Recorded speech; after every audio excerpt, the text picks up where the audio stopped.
CEAP, Centro Espírita Altivo Panfiro. Uma casa de amor.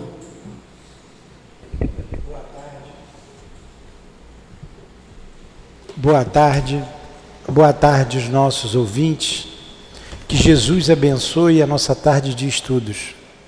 A Dilane vai ler o Evangelho, vamos fazer a prece e dar continuidade ao estudo do livro Obras Póstumas, sob as bênçãos de Jesus, sob as bênçãos de Deus, sob a inspiração do nosso querido irmão Allan Kardec. Capítulo 2, Meu reino não é deste mundo. O item 8, Instruções dos Espíritos, uma realeza terrestre. Quem melhor do que eu pôde compreender a verdade destas palavras de Nosso Senhor? Meu reino não é deste mundo.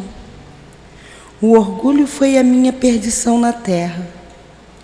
Quem, pois, poderia compreender o nada que os reinos terrestres representam, se eu não compreendia?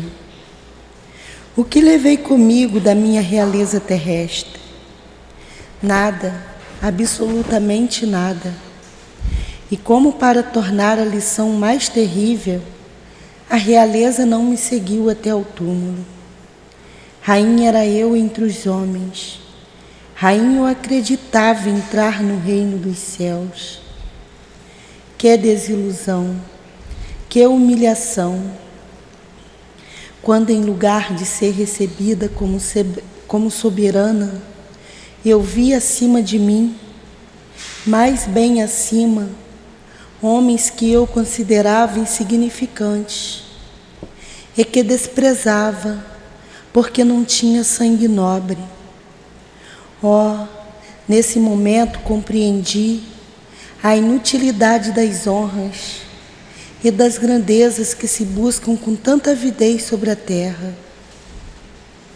Para se preparar um lugar no reino dos céus, é preciso abnegação, humildade, caridade em toda a sua perfeita prática e benevolência para todos. Não se pergunta o que fomos, qual a posição que ocupamos, mas o bem que fizemos, as lágrimas que enxugamos. Ó Jesus, disseste que teu reino não é deste mundo, pois é preciso sofrer para chegar ao céu, e os degraus do trono não nos aproximam dele. São os caminhos mais penosos da vida que nos conduzem a ele. Procuremos, pois, o caminho entre as dificuldades e os espinhos, e não entre as flores. Os homens correm em busca dos bens terrenos, como se pudessem guardá-los para sempre. Mas aqui não há mais ilusões, e eles logo se apercebem de que se apoderaram apenas de uma sombra e negligenciaram os únicos bens sólidos e duráveis, os únicos que lhes seriam proveitosos na morada celeste, os únicos que poderiam dar entrada a essa morada. Tenham piedade daqueles que não ganharam o reino dos céus e ajudem-nos com suas preces, porque a prece aproxima o homem do Altíssimo. É o traço de união entre o céu e a terra. Não esqueçam, uma rainha de França, 1863.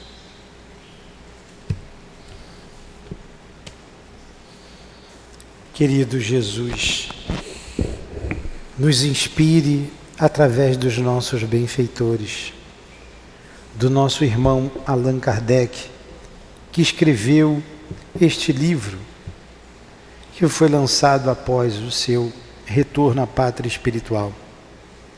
Nos inspire através do altivo diretor desta casa, através desse espírito que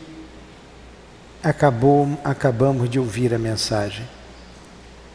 Nos inspire sempre, Senhor, para compreendermos a doutrina espírita e praticá-la.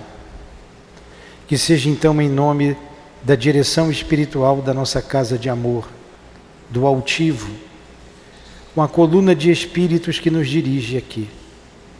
Que seja em nome de Allan Kardec, de Leon Denis, das nossas irmãs queridas, que seja em nome do amor, que seja em nome do nosso amor, mas acima de tudo em nome do amor de Deus, nosso Pai, e de Jesus de Nazaré, que damos por iniciado os estudos desta tarde. Que assim seja.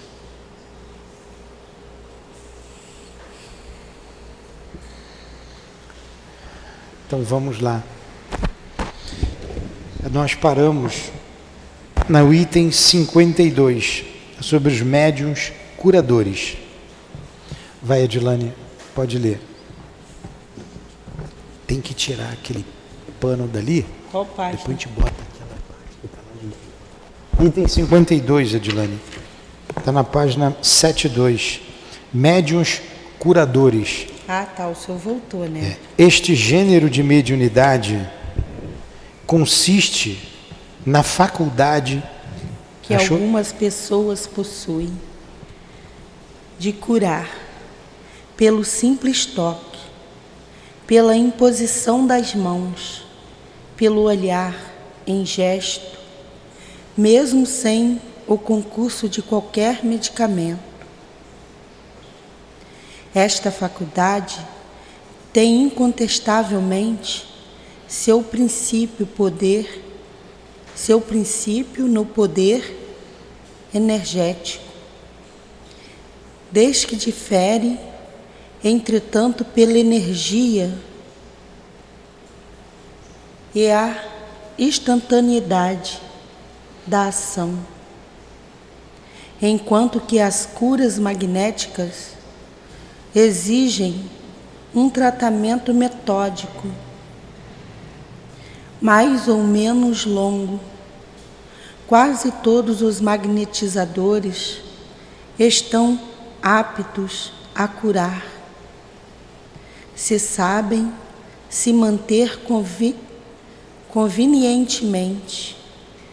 Eles têm a ciência adquirida. Nos médiuns curadores, a faculdade é espontânea e alguns a possuem, sem ter jamais ouvido falar do magnetismo. Entendeu, Adilane? Sim, eu entendi.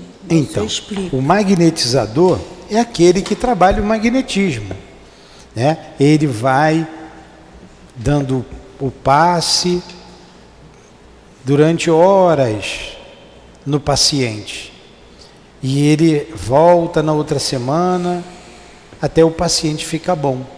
Ele é apto a curar? Sim, ele pode curar. O médium de cura, você vê, por exemplo, Jesus. Ele olhava, ele curava. Botava a mão, ele curava com um toque, com um olhar, com uma palavra. Então Jesus é o nosso exemplo maior, o nosso modelo. Mas quanto outros trabalhadores do bem também não fizeram o mesmo? Os próprios apóstolos. Depois você vê muitos médiuns curadores, o Altivo, o Chico, o Divaldo. Então tem o fluido curador. Coloca a mão, um olhar, uma palavra, ele alivia, ele cura.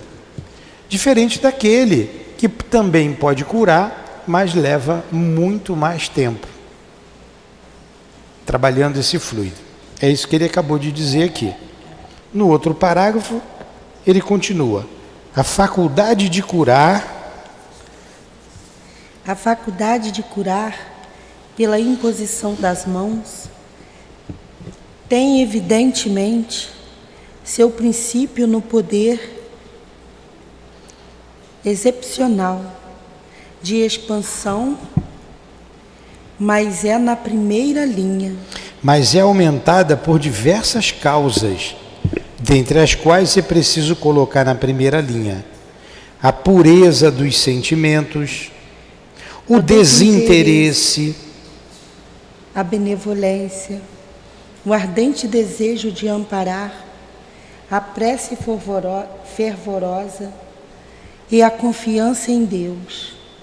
Numa palavra, todas as qualidades morais. O poder magnético é puramente orgânico. Pode, como a força muscular, ser dado a todo mundo, mesmo ao homem perverso.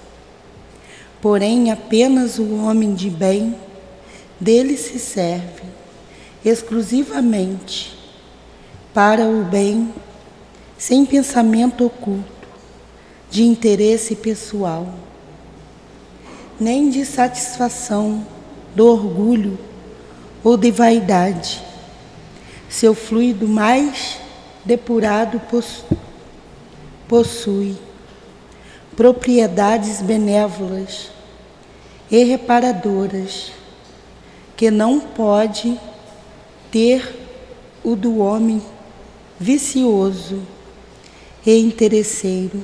Então, o fluido é neutro. É o homem que vai dar qualidade a ele. Agora, quando ele diz aqui do poder excepcional de expansão, esse fluido, ele é aumentado por diversas causas, que ele colocou a pureza do sentimento. Você tem um coração puro, você quer ajudar o outro que sofre, que como o desejo ardente de amparar. Você tem benevolência, desinteresse. Tudo isso vai qualificar esse fluido, que vai atender o paciente. Então, o homem mau, ele tem o magnetismo, como todo mundo tem. Agora, o homem benevolente vai usar esse fluido para o bem. E a diferença desse magnetismo para o fluido curador é justamente a que nós lemos ali no primeiro parágrafo. Você nasce com aquilo, é orgânico. Você cura pelo toque, pelo olhar, pela palavra, pelo passe, enfim. Todo efeito mediúnico, como foi dito, é o resultado da combinação dos fluidos emitidos por um espírito e pelo médium. Através dessa união, esses fluidos adquirem propriedades novas que não teriam separadamente, ou pelo menos não teriam no mesmo grau. Então, o médium, quando ele é médium, o fluido é dele. Mas quando ele faz uma prece, quando ele evoca um espírito curador, um espírito que vai ajudá-lo, junta o fluido do espírito com o fluido do médium. E isso vai ter uma ação mais eficaz para aquele que recebe. É isso que ele está dizendo. Então, nos nossos trabalhos aqui de passes, nos magnéticos, ou na sala de cura, é o que acontece. Os espíritos potencializam com o fluido deles o nosso fluido, qualificam e direcionam para uma eficácia maior. E do médium pede o quê? A pureza de coração, a prece fervorosa, o desejo de ajudar, de amparar, o desinteresse, a benevolência. Tudo isso são qualidades que o médium precisa ter para curar. Aí ela leu aqui, né? Todo efeito mediúnico, como foi dito, é o resultado da combinação desses fluidos. O homem de bem... A prece, que é uma verdadeira evocação, atrai os bons espíritos apressados em vir secundar os esforços do homem bem intencionado, enquanto que o fluido do homem vicioso alia-se ao dos maus espíritos que o cercam. O homem de bem que não tivesse o poder fluídico não poderia, portanto, senão pouca coisa por si próprio. Apenas poderia pedir a assistência dos bons espíritos, porém sua ação pessoal é quase nula, num grande poder fluídico aliado à maior soma possível de qualidades morais, pode operar verdadeiros prodígios de cura. Então você aliando essas qualidades morais, você vai dar a tua energia, porque a energia sai de você, é o seu pensamento, é a sua vontade, é o seu sentimento. Se você tiver um bom sentimento, uma vontade grande de ajudar, um bom pensamento, claro que o fluido sai com qualidade. Se você está com raiva, se você está com inveja, se você está com depressivo, que tipo de fluido que vai sair? Essa energia que sai de você é impregnada desses sentimentos. E você não vai poder fazer nada com isso. Ou quase nada. Você não vai poder ajudar ninguém. Entenderam? Então esse aí é o médium curador, que trata lá no livro dos médiuns também. Vamos lá, número 53. A ação fluídica é, além disso, poderosamente secundada pela confiança do doente, e em Deus recompensa, frequentemente, sua fé pelo sucesso. Tem um outro fator na cura, é aquele que recebe. Aquele que recebe a ação fluídica, ela vai ter um potencial curativo muito maior pela sua fé. Quantas vezes Jesus disse, a tua fé te curou? Quantas vezes, né? Então entra aquele que está recebendo. Vamos lá. Só a superstição pode associar uma virtude a certas palavras, e espíritos ignorantes ou mentirosos só podem entreter-se com ideias semelhantes, prescrevendo fórmulas quaisquer. Então ele está dizendo aqui, olha, fórmulas cabalísticas, é somente um espírito inferior, ou mentiroso, ou ignorante, que vai dizer que determinadas palavras vão curar. Então o fluido está na pessoa, não está nas palavras. E isso é somente superstição. Como ele disse, ó, só a superstição pode associar uma virtude a certas palavras. E espíritos ignorantes ou mentirosos só podem entreter-se com ideias semelhantes, prescrevendo fórmulas quaisquer. Ah, reza essa novena aqui 10 vezes que isso aí vai te curar. Não são as palavras. Eu ia falar que eu não tinha entendido, agora eu entendi. Hã? Eu ia falar que eu não tinha entendido, agora eu entendi. É isso aí. Tá? Vamos lá, continua aí.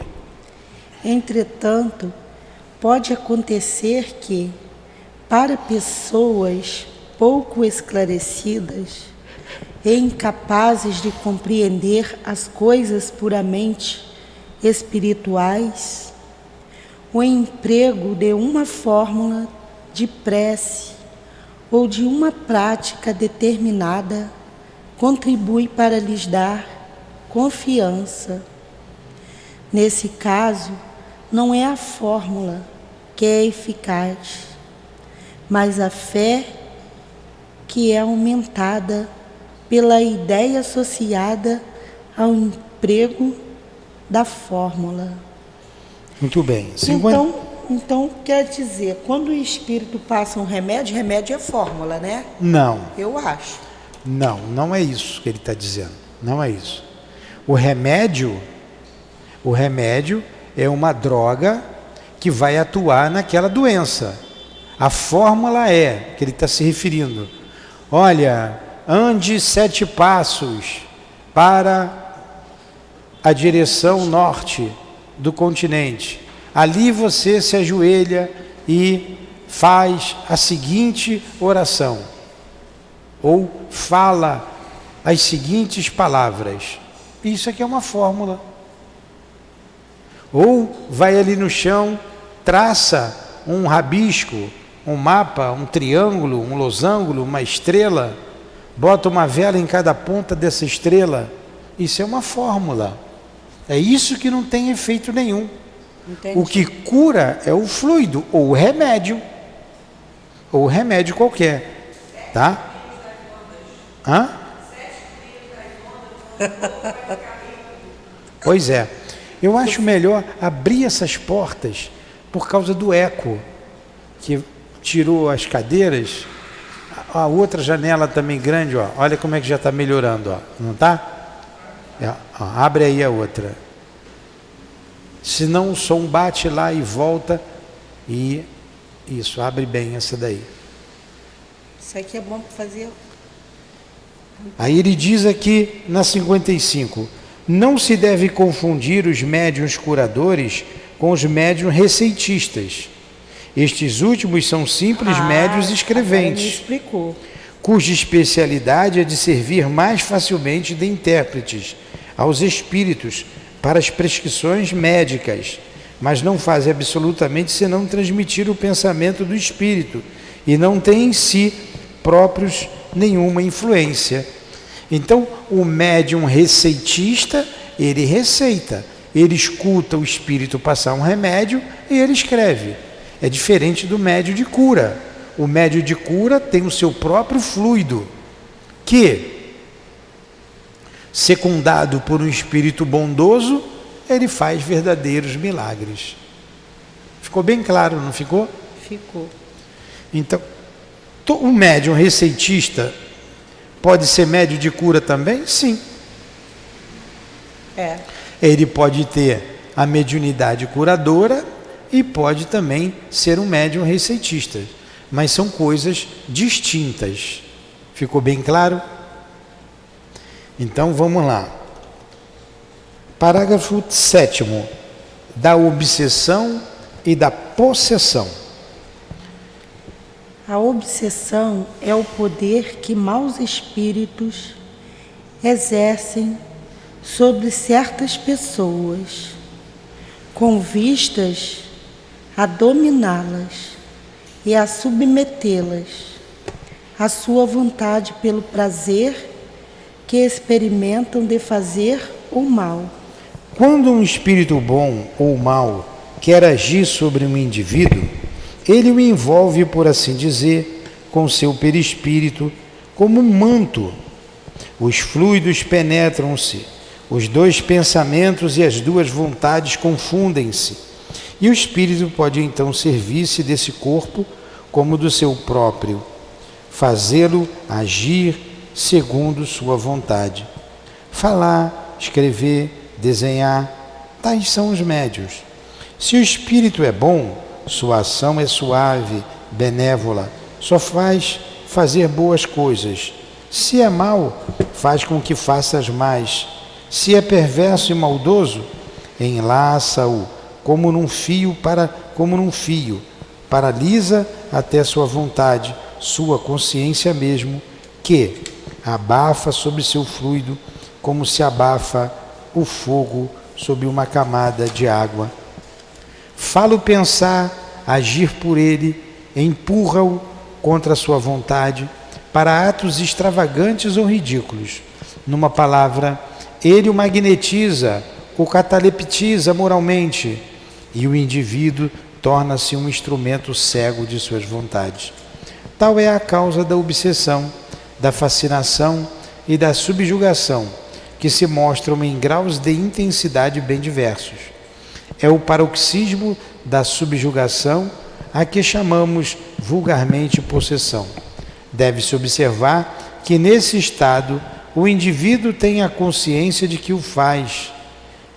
o que faz é ridículo, mas é constrangido fazê-lo como se um homem mais vigoroso fizesse mover contra a sua vontade seus braços, suas pernas e sua língua. Seu Newton, a obsessão e a possessão é sempre feita por espíritos maus ou nem sempre? Sim, a obsessão é sempre exercida por um espírito mau. Ele constrange o outro, não é um espírito bom. A gente viu isso semana passada, né? Eu acabei voltando. Sim, senhor. Né? Nós falamos bem, eu pedi para vocês procurarem o item 81 do capítulo 27 do Evangelho, que está lá escrito, bem claro. Ó, a obsessão, me dá ali o Evangelho, por favor, Adilânia. Está aqui, ó, capítulo 27, a gente viu semana passada. Eu aqui não marquei corretamente aqui, né? Acabei voltando, mas não tem problema. É o capítulo 28, aliás, o item 81. Eu pedi para vocês assinalarem.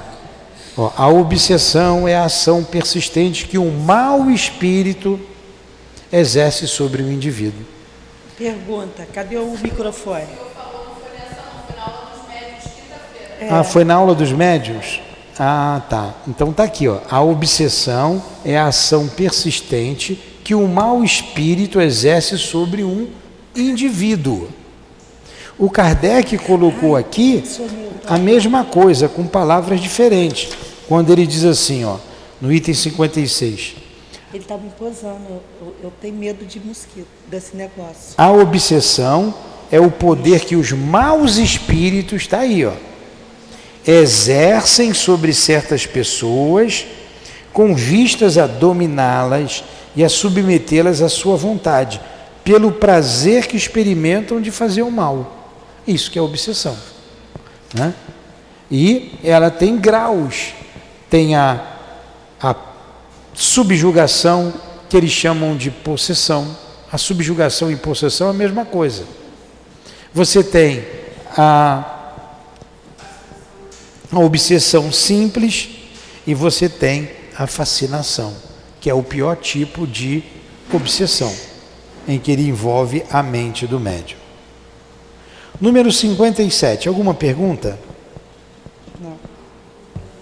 Número 57. Já que os espíritos sempre existiram, continua. Sempre desempenharam o mesmo papel, porque esse papel está na natureza e a prova está no grande número de pessoas obsidiadas ou possessas. Se eu quiséssemos, antes que estivessem em questão os espíritos, ou que nos nossos dias nunca tivessem ouvido falar de espiritismo, nem de médiuns. Então sempre existiu obsessão, independente de você acreditar nos espíritos ou não. E nem sempre, mesmo que se não tivesse falado de espíritos ou de médiuns.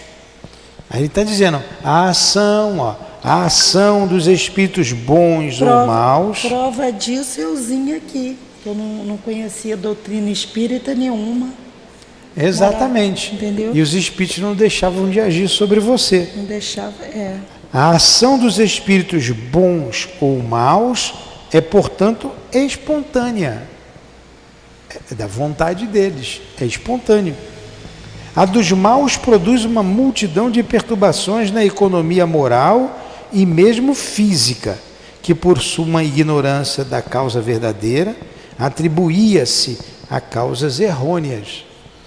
Ontem mesmo chegou aqui na casa umas pessoas, médiuns da casa, que se afastaram do trabalho e que chegou incomodada com o espírito junto deles. Então era a ação do mau espírito, e quando você deu o passe, eles melhoraram. Não lembra de ontem? É isso aqui que aconteceu. Exatamente isso aqui, ó. Então, a ação dos espíritos bons ou maus é, portanto, espontânea. A dos maus produz uma multidão de perturbações na economia moral e mesmo física, por uma ignorância da causa verdadeira, atribuía-se a causas errôneas. Então, a presença de um espírito mau produz o mal-estar, ou incômodo. Os maus espíritos são inimigos invisíveis, tanto mais perigosos quanto não se supunha a sua ação. O Espiritismo coloca-os a descoberto e vem revelar uma nova causa de certos males da humanidade. Conhecida a causa, não se procurará mais combater o mal por meios que se sabe daqui em diante inúteis. Procurar-se-ão os mais eficazes. Ora, que é que fez descobrir esta causa? A mediunidade. É através da mediunidade que esses inimigos ocultos traíram sua presença.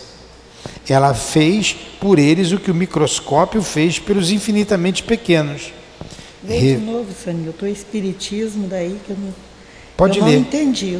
Então lê aí você, pode ler. O Espiritismo... Colocando-os a descoberto. Colocando os espíritos a descoberto. Vai. Vem revelar uma nova causa a certos males da humanidade.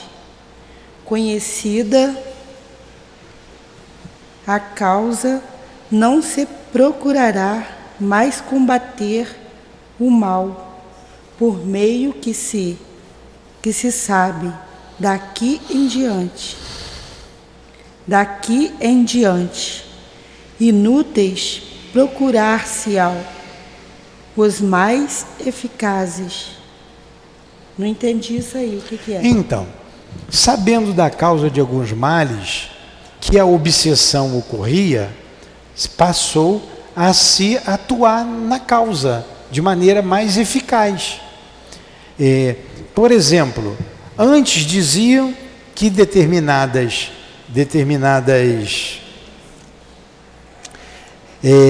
perturbações na cabeça das pessoas era obra do demônio. Ah, foi o demônio é o demônio que faz isso. Se torturava e até se queimava as pessoas como feiticeiros, como bruxos, bruxas.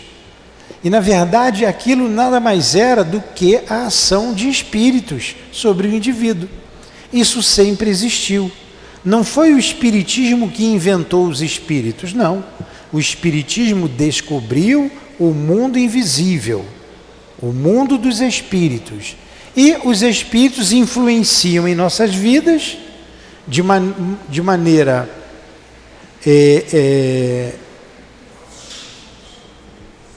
através de espíritos bons ou espíritos mais, de maneira que nos deixa tranquilos ou perturbados. Entendi. É isso que ele está dizendo, que o Espiritismo descobriu a causa de muitos males. Entendi.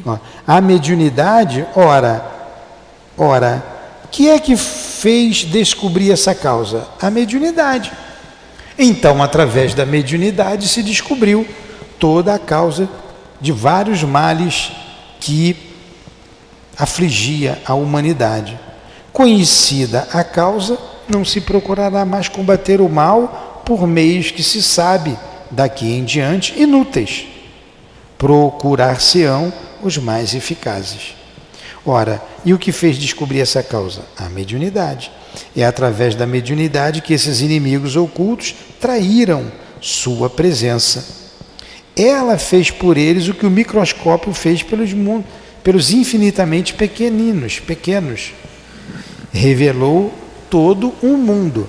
Não foi através do microscópio que se revelou todo um mundo diminuto? Quantas doenças, quantas bactérias foram descobertas e, em função disso, quantos remédios eficazes? Ninguém sabia, por exemplo, que Como é que o Alexandre Family descobriu a penicilina? Com um pão mofado, não foi? Não foi o... Me ajuda aí, ô doutor. Foi com o quê?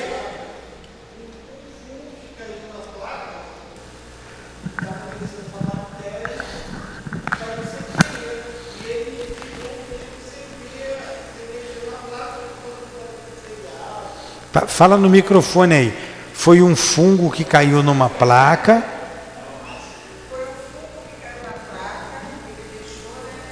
Vamos lá. E o Alexandre Fleming estava... Ele estava fazendo um estudo com bactérias e aí contaminou uma placa com fungo. Só que ele não sabia.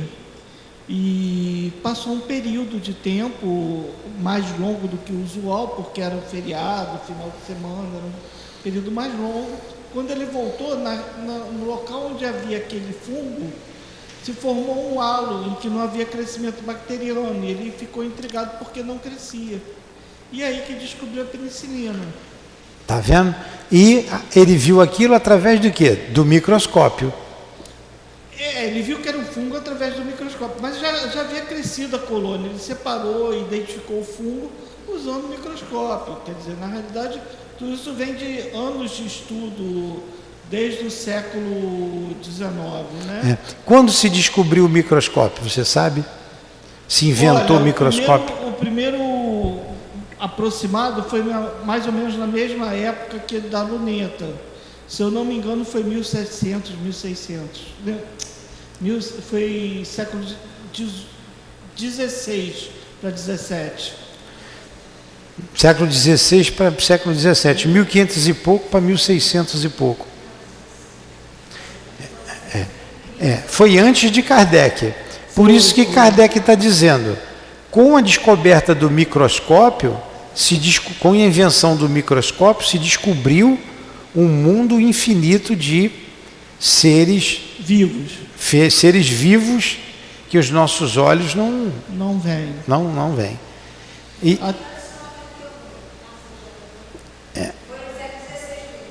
No século XVI, né?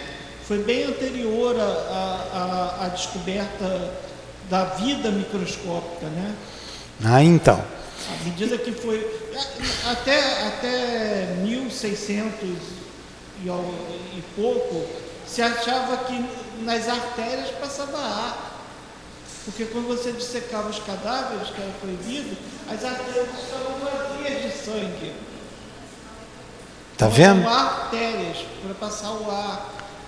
Então, havia todo um desconhecimento de fisiologia, de microbiologia, de patologias causadas. Até fizesse a relação entre doença e micro-organismo, levou um bom tempo.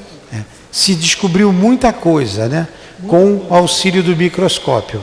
Com certeza. É o que ele está dizendo, com o auxílio da mediunidade, se descobriu os espíritos, o mundo espiritual. Muito bem, essa era a analogia. O Espiritismo não atribuiu absolutamente os maus espíritos.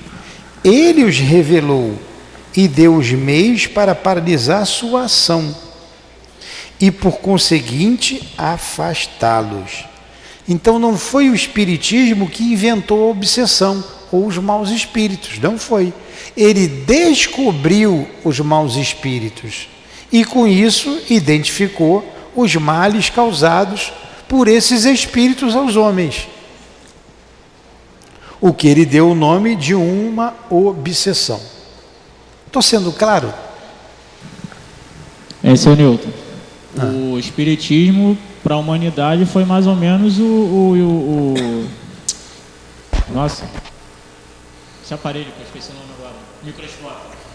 Ele descobriu coisas que já existiam e o microscópio também revelou coisas que já existiam. Ele fez uma analogia, apenas isso. Assim como o microscópio descobriu o número dos infinitamente pequeno, o Espiritismo, através da mediunidade, descobriu o mundo espiritual, os espíritos. Foi uma analogia que ele fez. E ele não inventou os espíritos. Até porque foi o próprio fenômeno que se disse, que se revelou, que se disse espírito. Ou seja, nós somos as almas dos homens que já viveram na Terra.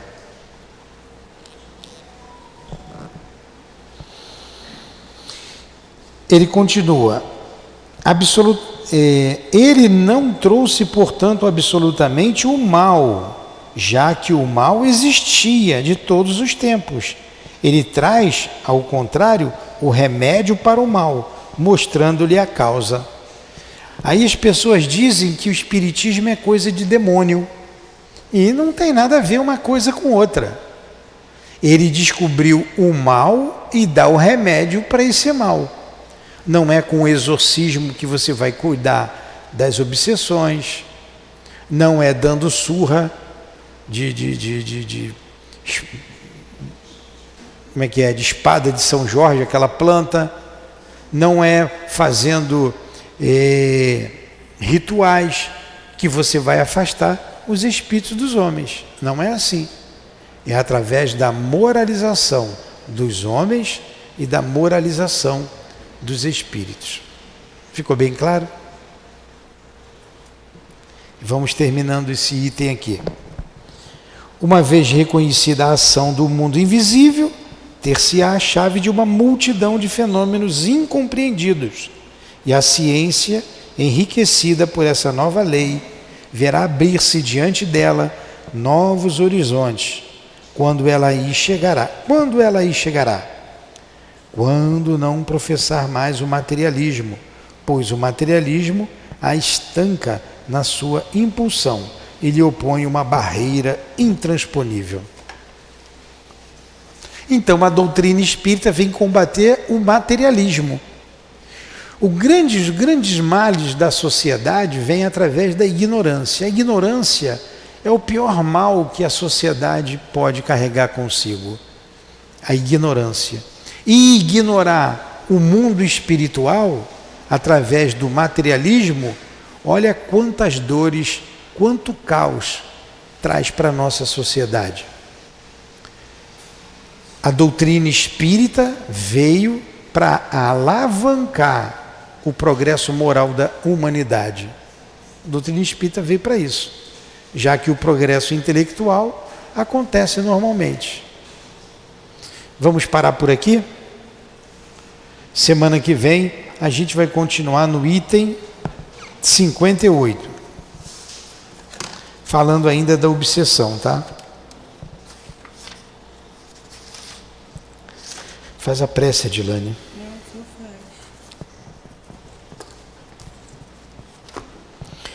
Alguma pergunta?